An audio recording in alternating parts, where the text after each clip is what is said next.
What's going on, everyone? This is Trader Cam, and I just wanted to make a quick little video going over the market, the ES and the NASDAQ on Wednesday, September 13th, which is today. The market for me is closed now. Not really trading anymore for the day, so I'm just kind of reviewing it and thought I'd make this just to share my thoughts and how I executed throughout the day. So today we had CPI at 8:30. That's what this orange line is, and then this green ones are 9:30 open. I don't usually take any trades until 9:30, so I like to see what this volatility gives us. So you can see though, coming into 9:30, there's from 8:30 time, which is where I start to like to look from. I'll look, and it doesn't look like there's any kind of bearish setup. We know that we just came down and took some sell side from CPI at 8:30. So now, unless I get a bullish setup though, I don't care to go long, even though we took liquidity from 8:30, because to me at 9:30 it's a little more important. So at 9:30 you can see we open and we shoot up above the London high. That's what I have marked out, and I'm basing a lot of these liquidity zones and not zones but spots that I'm marking up based off the one trading setup for life video from ICT. So those times can be found in that video. Anyway, we open, we take the high, and from the lowest down close since 8:30 we can see is this one. On the 1 minute chart, it's the actual 8:30 candle. So the high above that, I got that marked out over here. So any kind of BISI in this range, I don't really care about until we get above it. So we got one made right here, but because we just made it right after 9:30 and we're not going into anything at 9:30, I'm anticipating that this could fail. So I want to give it some chance to at least show me some kind of more bullishness off of that, but we didn't. So we closed under it. And watching the NASDAQ as well, so I'm watching them both at the same time. We also closed under it, the BISI from that. So I'm a little hesitant going long, so I'm just still watching it. But right here you can see we got another closure with the SIBI forming right there. So I sold that and targeting the lows of London. So if we go to regular trading hours, none of that 8:30 stuff happened. You can see even London's not there yet. So we have these lows right here. So we open and we're targeting that. So it's based off the one setup for life. Once we hit that, I don't have any more downside. I mark these to see if we can hit them, but that's where I'm looking to scale out of my position, at least most of it. And I actually took these trades. I'll show my executions at the end, so we know this isn't just all hindsight. So after that though, the way I see it is from this movement down, using the same ideas I used to build this BISI, we can see that our highest up close now since 8:30 is right here. I marked the low and we put in a SIBI right under that. So I don't care about anything above it. I just want to know what's outside of that range, and we have this SIBI here. So we entered off of that. You can see price traded off of it before we're actually coming down to our targets. Once these targets are met, I'm not looking to take shorts off of this. So what do we see? Well, we see lows are taken, so it's a good good idea to maybe frame along now, because we took London low and PM low. So we have some highs that we could go up to. And just realizing, I think my mark's a little wrong. I think that's supposed to be PM high. Anyway, so instead of using this as a sell spot, now we're seeing that we closed above it. So once we close above it, also look at our down close with our high, we created a BISI. So to me, depending on how you like to trade, you could enter here or here. If you tried to go here, you would have got left. but you can always go for the higher imbalance. In this case, it'd be acting as an inverted, but then that would take you up to all this, which to me, lunchtime was time distortion, not really doing much. And we can see same ideas here on the NASDAQ. It had higher up close with a low right here. So it had a SIBI right here. So same thing, it already hit its target. Once we close back, so we're not gonna look to sell from that because we've already hit the target. We could, but we don't. We definitely want to leave an order there. So when we're watching it, we see, okay, well, price closed above it. Especially with how big of a retracement this is, there's no reason why we should really close above it. So now I'm treating this as an inverted and thinking, okay, we can go long from here and target a high. So we got London high already. What would be the next high?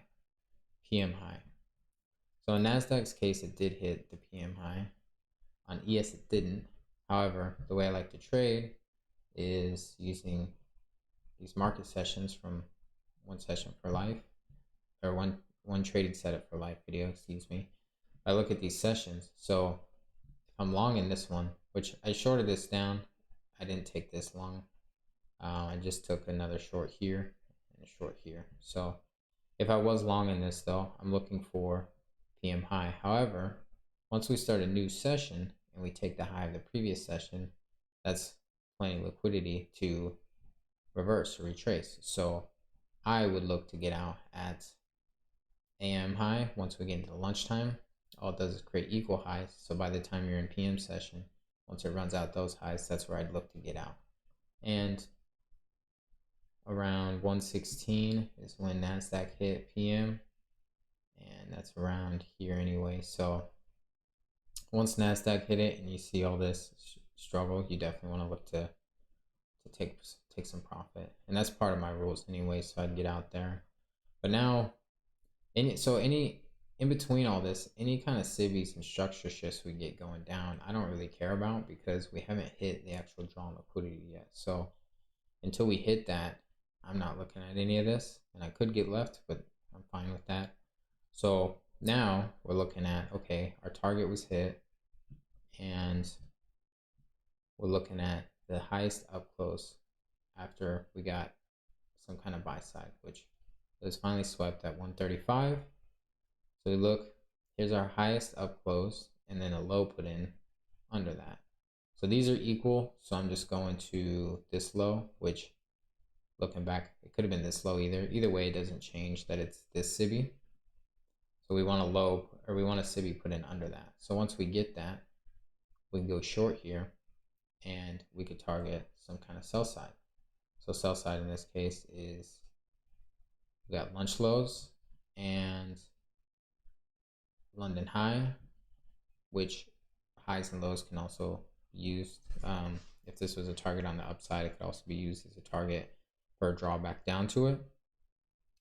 And then more importantly though, what I wanted to focus on was this one. So once we got this shift and we got entry off of that, this was left open. So we don't necessarily need to trade down into this one, but I'm looking at this as a draw on liquidity now. So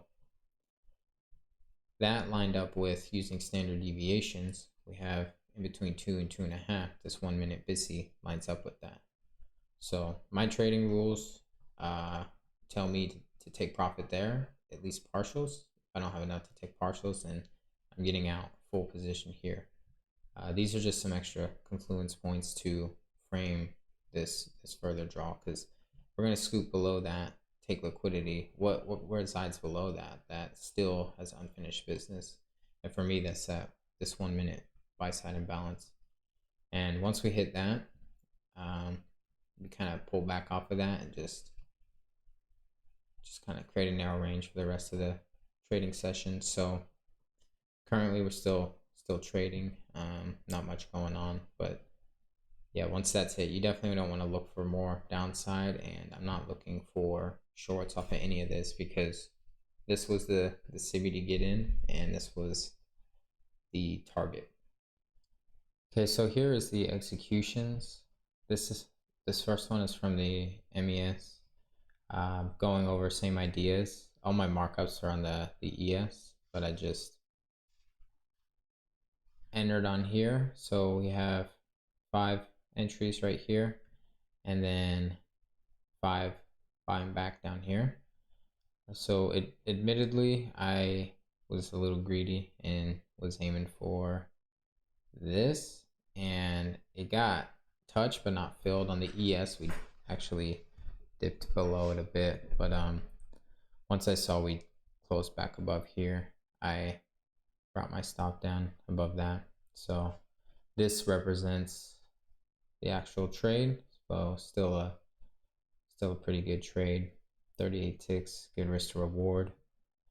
And the other trade, I took it on the NASDAQ, but I don't want to log in and out while I'm recording, so I just have this next to my NASDAQ. So entry, I bought one back, sold again, and then got out here. So I got in for 2 right here, and then once we broke down, I took a third entry right here, and then after coming back up and breaking back down again, I didn't want to see us close back above this, pretty much this CB. So once we closed back above it, we were closing in here. I did get a little uncomfortable and got out of one, and then once we broke back down again, I got back in. Just the entry that I got in right there. So took 3 of them down to 41, which is about right here. So once we hit that low, I just brought my stop down because this was the pretty much the final target. And the reason why is because at 255 was roughly when ES actually hit where I was aiming on that one. It's extreme target. So once ES did that and NASDAQ did that, I didn't have much more downside hope for it. So ended up getting out at 41, which is right here. So not too bad. But yeah, just wanted to show this. That way you know everything I'm talking about is in hindsight. Not that it really matters for me. I know what I'm looking at. I just hope that showing these trades shows you that like it's not just ideas that look good in hindsight. These are actual ideas based off the One Trading Setup for Life video that ICT made, and just how I put my tradings behind it and what I look for. So that's going to be it for me today. I'm going to start doing more of these. This was my first market review, so let me know down in the comments what you thought. And yeah, if you have any questions or anything, also drop those down there. But otherwise, good luck, good trading. I'll see you guys next time.